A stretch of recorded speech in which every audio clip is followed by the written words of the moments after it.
Hello bachon, let's read the question. The question says consider the following statements regarding group 14 elements. The incorrect statement is option A, these can be formed halides of formula mx2 and mx4. Option B, except carbon, all other members can react directly with halogen under suitable conditions. Option C, most of the tetrahalides are ionic in nature. Option D, SnF4 and PbF4 are ionic in nature. So first of all, let us check the key concept of the question. इसका की concept ये है कि जो carbon family होती है उसका general electronic configuration होता है NS2 NP2। जैसे कि हम कार्बन का एग्जांपल लें तो कार्बन में 6 इसका एटॉमिक नंबर होता है, तो इसका electronic configuration 1s2 2s2 2p2 होता है। तो these 4 can participate in bonding. तो इसके दो तरह से ये कंपाउंड्स बना सकता है। एक तो कोई भी मेटल है, अगर कोई भी एलिमेंट है अगर इस ग्रुप का, तो वो दो तरह के हेलाइड बना सकता है। एक तो EX2 टाइप के बना लेगा, जबकि इन दोनों को ही पार्टिसिपेट कर रहे हैं बॉन्डिंग में। और अगर एक इलेक्ट्रॉन इनमें से एक्साइटेड स्टेट में चला जाए तो ये इस तरह से 2pz1 तक हो जाएगा। तो ये 4 अनपेयर्ड इलेक्ट्रॉन हो जाएंगे। जब ये 4 अनपेयर्ड इलेक्ट्रॉन हो जाएंगे तो ये EX4 टाइप के हेलाइड्स बना सकते हैं। तो यानी कि कह ये सकते हैं हम कि जो ग्रुप 14 होते हैं वो दो तरह के हेलाइड्स MX2 और EX2, MX4 और EX4 टाइप के बना सकते हैं।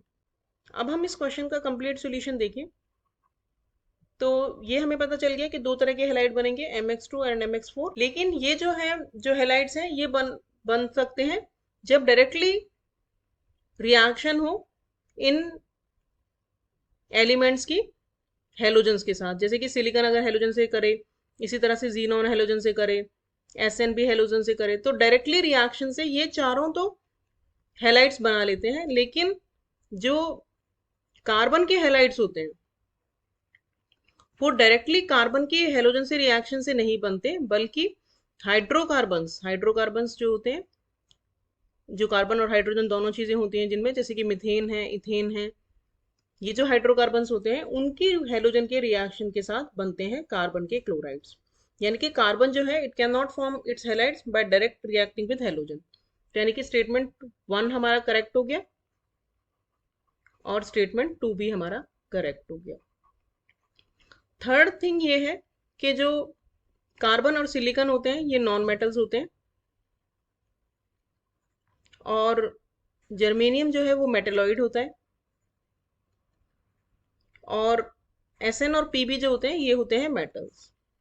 और जनरली मेटल्स की टेंडेंसी होती है टू फॉर्म आयोनिक हेलाइड्स, क्योंकि इनमें इलेक्ट्रोनेगेटिविटी डिफरेंस जो है वो काफी ज्यादा हो जाता है हेलोजन के साथ में। जबकि जो नॉन मेटल्स होते हैं उनकी टेंडेंसी होती है to share the bond pair and make the covalent bond. तो इसीलिए जो नॉन मेटल्स होते हैं वो जनरली कोवेलेंट हेलाइड्स बनाते हैं। तो इसीलिए जो CX4, SiX4 टेट्रा हेलाइड्स के आई एम टॉकिंग अबाउट, और जीनॉन X4 होते हैं, ये चारों कोवेलेंट हेलाइड्स होते हैं। जबकि SN और PB के जो फ्लोरीन के साथ हेलाइड्स होते हैं वो आयनिक हेलाइड होते हैं due to the large electronegativity difference between fluorine and these metals. So ये आयनिक होंगे नेचर में। और जनरल वे में अगर हम बात करें तो जो टेट्रा हेलाइड्स होंगे ऑफ कार्बन फैमिली वो कोवेलेंट होंगे नेचर में। तो हमारा जो रॉन्ग स्टेटमेंट हो गया वो हो गया स्टेटमेंट C। तो हमारा करेक्ट आंसर हो गया option C। Hope you understood the solution well. Thank you.